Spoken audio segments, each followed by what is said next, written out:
Assalamualaikum warahmatullahi wabarakatuh. Di sini kami akan menjelaskan materi tentang kebijakan akuntansi, perubahan estimasi akuntansi, dan kesalahan. Selanjutnya, saya akan menyebutkan anggota kelompok saya. Ada Dina Milenia, Clarissa Aisyara, Nasrani Meliana, Alfiana Lisanugroho, Nadira Putri Hartanti, dan saya sendiri Hanifah Sekar Nurul. Selanjutnya, di sini saya akan menjelaskan materi tentang kebijakan akuntansi dalam penyusunan laporan keuangan. Laporan keuangan disusun berdasarkan standar akuntansi keuangan. Standar akuntansi merupakan kumpulan dari kebijakan akuntansi untuk penyusunan dan penyajian laporan keuangan.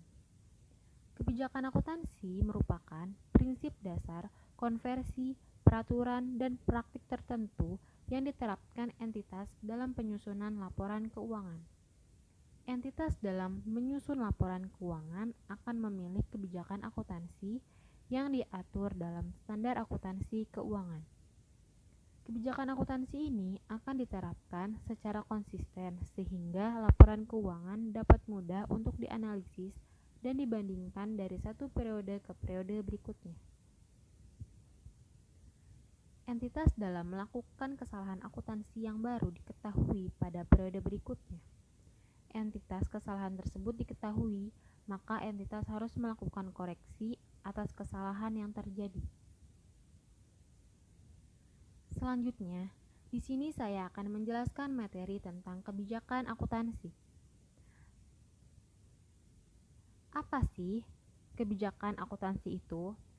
Kebijakan akuntansi dalam PSAK 25 Revisi 2009 didefinisikan sebagai prinsip, dasar, konversi, peraturan, dan praktik tertentu yang diterapkan entitas dalam penyusunan dan penyajian laporan keuangan. Lalu, hal apa sih yang mempengaruhi kebijakan akuntansi?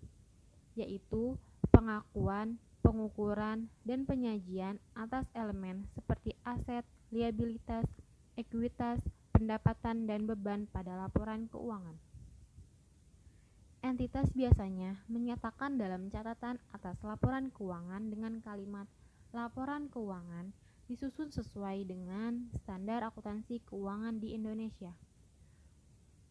Jika laporan keuangan disusun tidak sesuai dengan standar akuntansi yang telah efektif berlaku, maka entitas harus mengungkapkan informasi ketidaksesuaian tersebut. Dalam penyajian aset tetap, entitas dapat memilih penilaian dengan menggunakan metode biaya atau metode revaluasi. Entitas dapat memilih salah satu metode penilaian sesuai dengan ketentuan dalam standar akuntansi keuangan. Jika tidak ada standar akuntansi keuangan yang secara spesifik berlaku untuk suatu transaksi, maka manajemen menggunakan pertimbangannya dalam mengembangkan dan menerapkan suatu kebijakan akuntansi sehingga menghasilkan informasi yang relevan dan andal. Informasi yang relevan mengharuskan manajemen mempertimbangkan kebutuhan pengambilan keputusan ekonomi pengguna. Dalam membuat pertimbangan, manajemen mengacu dan mempertimbangkan ketetapan dari sumber-sumber sesuai dengan urutan menurut PSAK 25 Revisi 2009. Yang pertama, persyaratan dan panduan dalam PSAK yang berhubungan dengan masalah serupa dan terkait. Dan yang kedua, definisi, kriteria pengakuan, konsep pengukuran untuk aset, liabilitas, penghasilan, dan beban dalam kerangka dasar penyusunan dan penyajian laporan keuangan. Lalu, konsisten penerapan kebijakan akuntansi. Entitas memilih dan menerapkan kebijakan akuntansi secara konsisten. Konsisten penerapan kebijakan akuntansi akan memudahkan pembaca laporan keuangan dalam membandingkan laporan keuangan dari satu periode ke periode berikutnya. Ketidakkonsistenan penerapan kebijakan akuntansi akan menyebabkan salah satu karakteristik kualitatif laporan keuangan, yaitu dapat dibandingkan dan tidak dapat dipenuhi. Sekian dari saya, selanjutnya akan disampaikan oleh Nadira Putri Hartanti.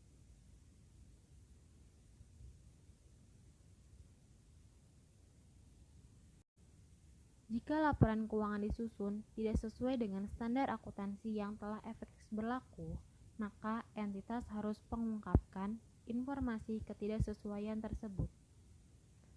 Dalam penyajian aset tetap, entitas dapat memilih penilaian dengan menggunakan metode biaya atau metode revaluasi. Entitas dapat memilih salah satu metode penilaian sesuai dengan ketentuan dalam standar akuntansi keuangan. Jika tidak ada standar akuntansi keuangan yang secara spesifik berlaku untuk suatu transaksi, maka manajemen menggunakan pertimbangannya dalam mengembangkan dan menerapkan suatu kebijakan akuntansi sehingga menghasilkan informasi yang relevan dan andal. Informasi yang relevan mengharuskan manajemen mempertimbangkan kebutuhan pengambilan keputusan ekonomi pengguna. Dalam membuat pertimbangan, manajemen mengacu dan mempertimbangkan ketetapan dari sumber-sumber sesuai dengan urutan menurut PSAK 25 Revisi 2009. Yang pertama, persyaratan dan panduan dalam PSAK yang berhubungan dengan masalah serupa dan terkait. Dan yang kedua, definisi, kriteria pengakuan, konsep pengukuran untuk aset, liabilitas, penghasilan, dan beban dalam kerangka dasar penyusunan dan penyajian laporan keuangan. Lalu, konsisten penerapan kebijakan akuntansi. Entitas memilih dan menerapkan kebijakan akuntansi secara konsisten. Konsisten penerapan kebijakan akuntansi akan memudahkan pembaca laporan keuangan dalam membandingkan laporan keuangan dari satu periode ke periode berikutnya. Ketidakkonsistenan penerapan kebijakan akuntansi akan menyebabkan salah satu karakteristik kualitatif laporan keuangan, yaitu dapat dibandingkan dan tidak dapat dipenuhi. Sekian dari saya, selanjutnya akan disampaikan oleh Nadira Putri Hartanti.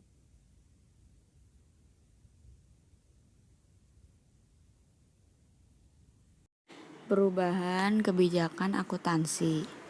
Definisi perubahan kebijakan akuntansi dapat dilakukan entitas dengan memenuhi ketentuan dalam standar PSAK 25 Revisi 2009. Menjelaskan, entitas mengubah suatu kebijakan akuntansi hanya jika perubahan tersebut 1. Dipersyaratkan oleh suatu PSAK atau 2.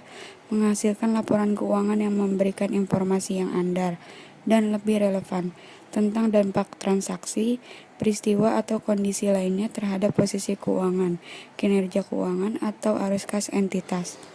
Contoh kejadian yang merupakan perubahan kebijakan akuntansi adalah perubahan metode persediaan dari rata-rata menjadi masuk pertama keluar pertama atau FIFO. Perubahan pengakuan pendapatan konstruksi dari metode biaya terpulihkan menjadi metode presentasi penyelesaian. Perubahan metode penilaian aset tetap dan aset tak berwujud dari metode biaya ke metode revaluasian. Perlakuan akuntansi. Menurut PSAK 25 Revisi 2009, entitas mencatat perubahan kebijakan akuntansi akibat dari penerapan awal suatu PSAK sesuai dengan ketentuan transisi dalam PSAK tersebut. Jika tidak ada kekuatan transisi entitas menerapkan perubahan tersebut secara retrospektif, ketentuan penerapan secara retrospektif juga dilakukan ketika entitas mengubah kebijakan akuntansi secara sukarela. Ketika perubahan kebijakan akuntansi diterapkan secara retrospektif, maka entitas menyesuaikan saldo awal setiap komponen ekuitas yang terpengaruh untuk periode sajian paling awal dan jumlah kooperatif lainnya diungkapkan untuk setiap periode sajian seolah-olah kebijakan akuntansi baru tersebut sudah diterapkan sebelumnya. Contoh perubahan kebijakan akuntansi. PT Merpati memulai operasi usahanya pada 1 Januari 2013 untuk penilaian persediaan perusahaan menggunakan metode rata-rata.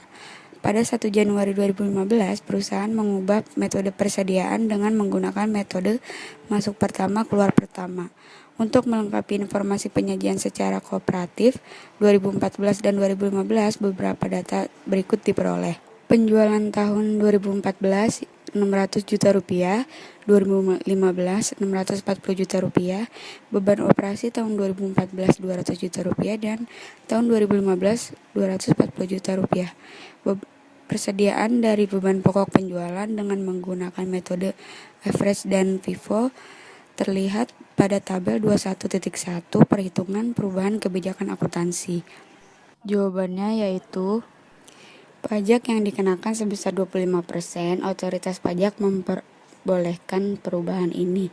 Saldo laba dilaporkan dengan menggunakan metode rata-rata adalah pada 31 Desember 2013 yaitu 180 juta rupiah, 31 Desember 2014 yaitu 330 juta rupiah, dan 31 Desember 2015 yaitu 460 juta rupiah. Jurnal penyesuaian dibuat pada saat terjadinya perubahan, yaitu tanggal 1 Januari 2010 atau menggunakan data 31 Desember 2014. Pada tanggal tersebut, nilai persediaan dengan menggunakan metode FIFO 48 juta rupiah dan metode rata-rata 40 juta rupiah, sehingga harus dikoreksi dengan dinaiki sebesar 8 juta rupiah. Dampak perubahan tersebut akan meningkatkan saldo laba 6 juta rupiah. Karena diperhitungkan pajak sebesar 25%. Hal tersebut dikarenakan asumsinya pajak diperkenankan perubahan metode, maka dampaknya ke hutang pajak. Sedangkan jika pajak tidak memperkenankan metode yang baru, maka perubahan pajaknya akan berdampak pada pajak tangguhan. Jurnal yang dibuat pada 1 Januari 2015 akibat perubahan kebijakan akuntansi tersebut adalah persediaan pada debit yaitu 8 juta rupiah dan saldo laba pada kredit 6 juta rupiah, utang pajak pada kredit 2 juta rupiah. Berdasarkan data tersebut, dibuat laporan laba rugi kooperatif 2015 dan 14 dengan menggunakan metode baru. Susun ulang laporan laba rugi dengan menggunakan data persediaan dan beban pokok persediaan metode baru. Penyajian dan pengungkapan, khususnya untuk laporan posisi keuangan. Entitas harus menyajikan kembali laporan posisi keuangan awal periode komparatif, sehingga terdapat 3 laporan posisi keuangan. Laporan perubahan ekuitas khususnya bagian saldo laba harus disajikan kembali dengan melakukan penyesuaian atas dampak perubahan kebijakan akuntansi. Dalam laporan posisi keuangan, entitas harus mengungkapkan hal-hal berikut. Yang pertama, sifat dari perubahan kebijakan akuntansi. Yang kedua, alasan mengapa kebijakan akuntansi yang baru memberikan informasi yang lebih andal dan lebih relevan. Yang ketiga, jumlah penyesuaian untuk periode berjalan dan setiap periode, lalu sajian sepanjang praktis untuk pos yang terpengaruh, dan penyesuaian laba per lembar saham. Yang keempat, jumlah penyesuaian yang terkait dengan periode sebelumnya disajikan sepanjang praktis. 5. Keadaan yang membuat penerapan retrospektif tidak praktis untuk suatu periode tertentu. Penggunaan estimasi yang rasional adalah bagian dasar di dalam penyiapan laporan untuk melakukan estimasi entitas dengan menggunakan informasi yang tersedia dan andal. Beberapa contoh estimasi yang digunakan dalam penyusunan laporan keuangan sebagai berikut. Yang pertama, piutang tak tertagih. Yang kedua, masa manfaat metode depresiasi dan nilai sisa aset yang didepresiasi atau diamortisasi. Yang ketiga, liabilitas garansi atau provinsi. Yang keempat, persediaan yang rusak. Yang kelima, masa manfaat beban yang ditangguhkan. Yang keenam, nilai wajar aset keuangan dan liabilitas keuangan. Perubahan estimasi akuntansi adalah penyesuaian jumlah tercatat aset atau liabilitas atau jumlah pemakaian periodik aset yang berasal dari penilaian status kini dan ekspektasi manfaat masa depan, dan kewajiban yang terkait dengan aset dan liabilitas. Saya Rani, di sini saya akan membahas tentang perlakuan akuntansi terhadap perubahan estimasi. Dampak perubahan estimasi akuntansi diakui secara prospektif dalam laporan laba rugi pada yang pertama, periode perubahan jika dampak perubahan hanya pada periode itu, atau yang kedua, periode perubahan dan periode mendatang jika perubahan berdampak pada keduanya. Perubahan estimasi yang mengakibatkan perubahan aset, liabilitas atau terkait pos dalam ekuitas diakui dengan menyesuaikan jumlah item tersebut pada periode perubahan. Kemudian ada contoh perubahan estimasi. PT Perkutut membeli peralatan pada 3 Januari 2011 dengan harga sebesar 480 juta rupiah. Peralatan ini disusutkan sama baik menurut akuntansi maupun pajak selama 8 tahun tanpa nilai sisa. Entitas melakukan pencatatan depresiasi karena laporan keuangan diterbitkan setiap tahun. Perusahaan melakukan perawatan dan pemeliharaan peralatan dengan baik sehingga peralatan tersebut masih mampu bekerja dengan kinerja terbaiknya. Berdasarkan kondisi tersebut, perusahaan mengestimasi bahwa peralatan tersebut masih memiliki masa manfaat tersisa 6 tahun sehingga total masa manfaat menjadi 10 tahun dari tanggal perolehan. Perubahan estimasi tersebut tidak diperkenankan menurut aturan tarif pajak yang berlaku sebesar 25%. Akibat perubahan estimasi tersebut, beban depresiasi tahun 2015 harus dihitung ulang. Maka dari itu, beban depresiasi awal sebesar 480 juta dibagi 8 sama dengan 60 juta rupiah. Kemudian, akumulasi depresiasi sampai awal tahun 2015 sama dengan 4 tahun dikali 60 juta sama dengan 240 juta rupiah. Dan beban depresiasi setelah perubahan estimasi sama dengan 240 juta rupiah dibagi 6 dan hasilnya sama dengan sebesar 40 juta rupiah. Menurut pajak beban depresiasi sebesar 60 juta rupiah, sehingga pada tahun 2015 terdapat perbedaan depresiasi dengan pajak sebesar 20 juta rupiah yang didapat dari 60 juta rupiah dikurangi 40 juta rupiah.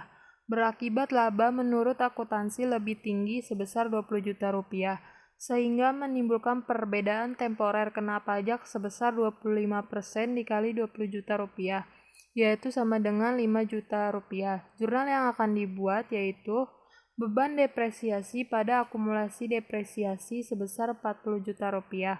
Kemudian beban pajak tangguhan pada liabilitas pajak tangguhan sebesar 5 juta rupiah. Akibat perubahan beban depresiasi tersebut, nilai aset tetap akumulasi depresiasi dari beban depresiasi untuk laporan keuangan komparatif terlihat dalam tabel berikut. Yaitu yang pertama peralatan. Peralatan pada tahun 2015 estimasi baru 480 juta rupiah. 2014 480 juta rupiah. 2015 estimasi lama 480 juta rupiah. Kemudian akumulasi depresiasi 2015 estimasi baru 280 juta rupiah, 2014 240 juta rupiah, dan 2015 estimasi lama 300 juta rupiah.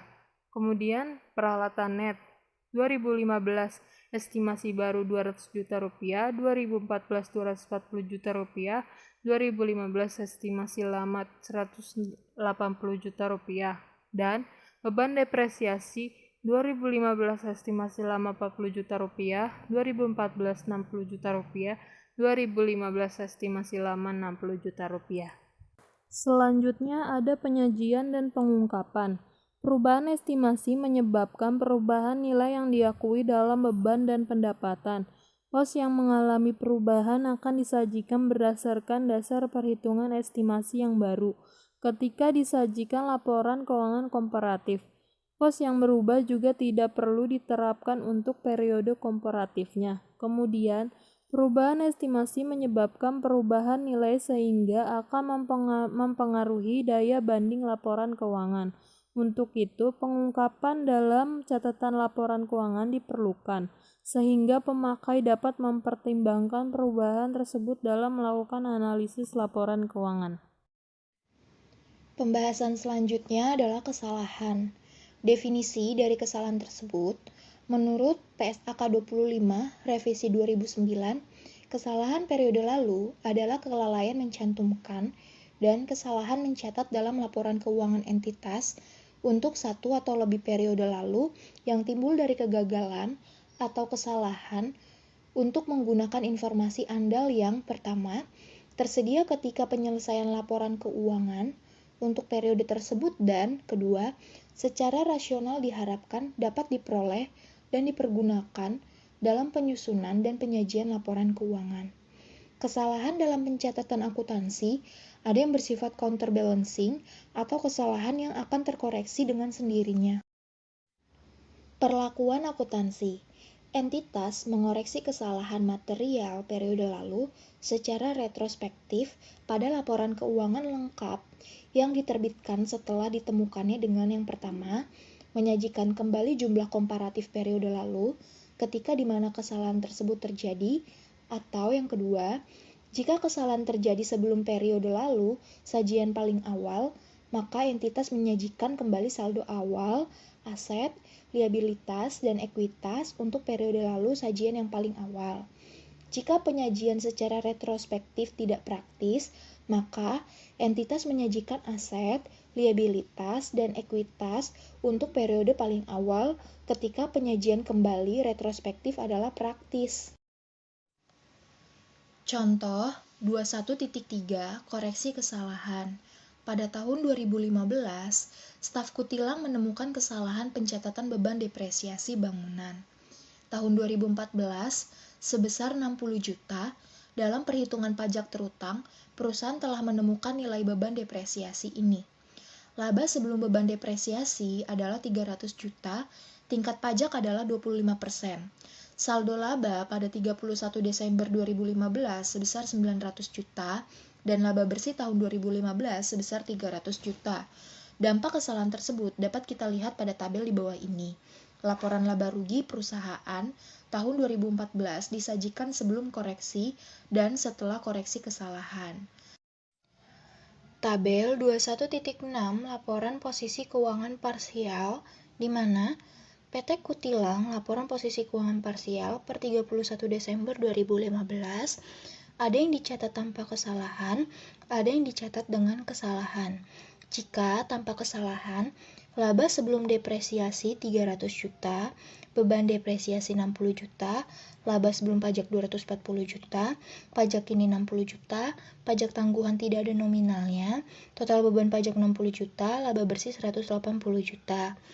Jika dengan kesalahan, laba sebelum beban depresiasi 300 juta, beban depresiasi tidak ada nominalnya, laba sebelum pajak 300 juta, pajak kini 60 juta, pajak tangguhan 15 juta, total beban pajak 75 juta, dan laba bersih totalnya adalah 225 juta. Berdasarkan tabel di atas, kita dapat membuat tabel 21.7 jurnal perbandingan yang dicatat tanpa kesalahan dengan kesalahan. Jika tanpa kesalahan, beban depresiasi di debit 60 juta, akumulasi depresiasi di kredit 60 juta, dan beban pajak di debit 60 juta, utang pajak di kredit 60 juta. Jika dicatat dengan kesalahan, beban depresiasi di debit tanpa nominal, akumulasi depresiasi di kredit tanpa nominal, dan beban pajak di debit 75 juta, utang pajak di kredit 60 juta, dan liabilitas pajak tangguhan di kredit 15 juta. Untuk mengoreksi pencatatan salah yang telah dilakukan, dibuat jurnal koreksi.